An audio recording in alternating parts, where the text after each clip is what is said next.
Welcome po muli sa Philippine Weather Trivia. Again, para po sa mga bago sa channel na to. Ako nga po muli si Alvin Pura, isang meteorologist at ang inyong weather tito. Ngayon, unahin naman natin itong bagyong may international name na Manny, yung posible pong tawaging bagyong Pipito. Ito nga pong bagyong Manny ay patuloy po ang pagkilos pasubsob o pa-west-southwestward.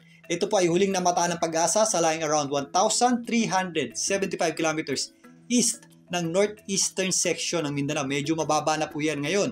So dahil po dyan, mas mataas na po ang tsansa nitong sumabit sa ating landmass dito po sa general area ng Bicol region. Patuloy pa rin po itong kumikilos pa west-southwestward o pasubsob sa bilis na 25 kilometers per hour. Ang bagyong Manny po ay nasa tropical storm category pa din ng Pag-asa na may lakas na hangin na nasa around 85 kilometers per hour. Malapit sa kanyang gitna at kung minsan may mga pagbugsong umaabot sa 105 kilometers per hour. Ito pong posibleng tawaging bagyong Pipito o ang bagyong may international name na Manny ay aasahan pa natin ang patuloy na paglakas at hindi po natin inaalis ang possibility ng rapid intensification o biglaang paglakas nito prior to landfall dahil po sa mainit na karagatan dito po sa may Philippine Sea na kung saan yan po ay kanyang babaybayin patungo sa atin o diretso po sa ating landmass o kalupaan. So narito po ang pinakahuling track ng Pag-asa para sa bagyong may international name na Manny. Kasalukuyan nga, ito pong bagyong Manny ay nasa around 300 kilometers na lamang po ang layo sa ating boundary line. Kaya posibleng mamayang gabi, yan po ay makapasok na sa loob ng ating Philippine Area of Responsibility base dito as a severe tropical storm.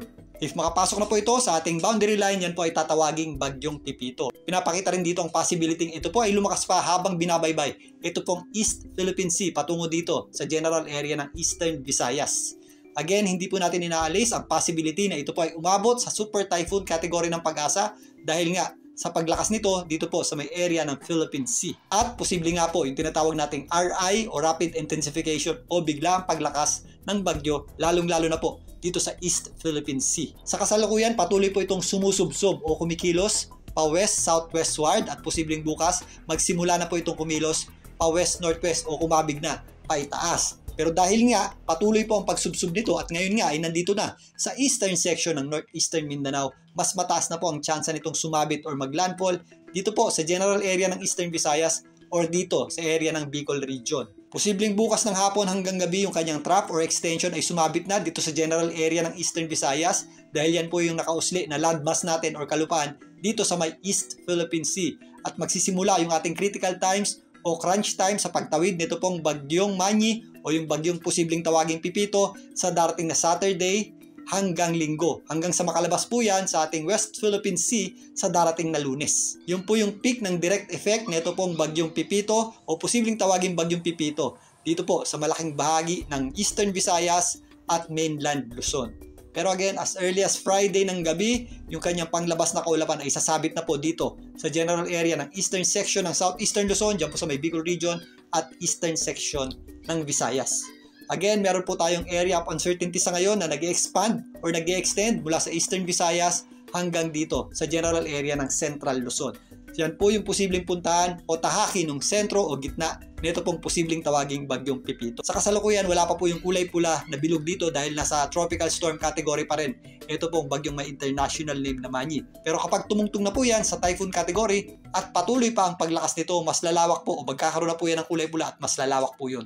Again, yung pong ating kulay pula, yung po yung ating mapanganib na lakas ng hangin na directly associated dito po sa posibleng tawaging bagyong Pipito. Ito pong center track ng Pag-asa, dyan po posibleng dumaan yung gitna or sentro ng bagyong Pipito na kung saan nandyan po yung pinakamapaminsala at malalakas at mapanganib na bugso ng hangin na directly associated nga dito po sa bagyong Pipito. Again, paghandaan po natin ang pagtawid nito sa darating na weekend, particularly dito sa eastern section ng Visayas, Bicol region, maging dito sa malaking bahagi ng Central Luzon, kasama na po dyan ang Calabarzon, maging sa area ng Metro Manila. So narito po ang pagtaya ng Pag-asa para sa mga posibleng daladalang pag-ulan ng bagyong Pipito habang ito po ay tumatawid dito po sa malaking bahagi ng ating bansa. As early as bukas ng gabi, yung kanyang panglabas na kaulapan ay posible na pong sumabit dito sa area ng Eastern Visayas at Bicol region. Ito po yung mga pag-ulan nating aasahan sa darating na Sabado at Linggo. Yan po yung critical times o crunch time natin sa pagtawid nito pong bagyong tatawagin nating Pipito. Base dito, meron po tayong intense hanggang torrential o halos walang tigil na pag-ulan muli dito po sa Kalakhang, Bicol region, kasama na po dyan ang Quezon. Yan po ang general area ng Quezon, Camarines Norte, kasama na rin po dyan ang Camarines Sur. Meron naman tayong posibleng heavy hanggang intense rains dito po sa area ng Catanduanes, Albay, kasama na po dyan ang Sorsogon, maging dito sa area ng Northern Samar. Posible rin po ang heavy hanggang intense rains dito po sa general area ng Marinduque. Ito pong malaking bahagi ng Calabarzon, kasama na po dyan ang Cavite, Batangas at Laguna, maging dito sa area ng Rizal. Meron din tayong inaasang heavy hanggang intense rains dito po sa area ng Bataan, Zambales, Tarlac, Pampanga, Nueva Ecija, Aurora, kasama na po dyan ang Bulacan, kasama na rin po dyan ang Metro Manila. Samantalang posible naman yung ating moderate hanggang heavy rains dito po sa panglabas na kaulapan ng Bagyong Pipito. Yan po ang general area ng Romblon, kasama na po dyan ito pong area ng Masbate, ilang bahagi ng Eastern Visayas, kasama po dyan ang Samar at Eastern Samar, maging dito sa ilang bahagi ng Leyte, kasama na rin po dyan ang area ng Biliran. Dito naman sa itaas na bahagi ng Luzon, posible po ang moderate hanggang heavy rains. Dyan po sa may area ng Nueva Vizcaya, Quirino, kasama na po dyan ang Pangasinan. Again, ito po ay base sa current official forecast track ng Pag-asa. Pwede pa po itong magbago. Pero kailangan po natin maganda dahil ito pong mga general area na ito ang siya pong nakaranas ng malalakas na pag-ulan sa pagdaan po ng dating Bagyong Christine. Lalong-lalo na po ito pong malaking bahagi ng Bicol Region at Calabarzon areas. As far as I know, hindi pa po tuluyang nakakabawi at nakakabangon ang mga areas na yan.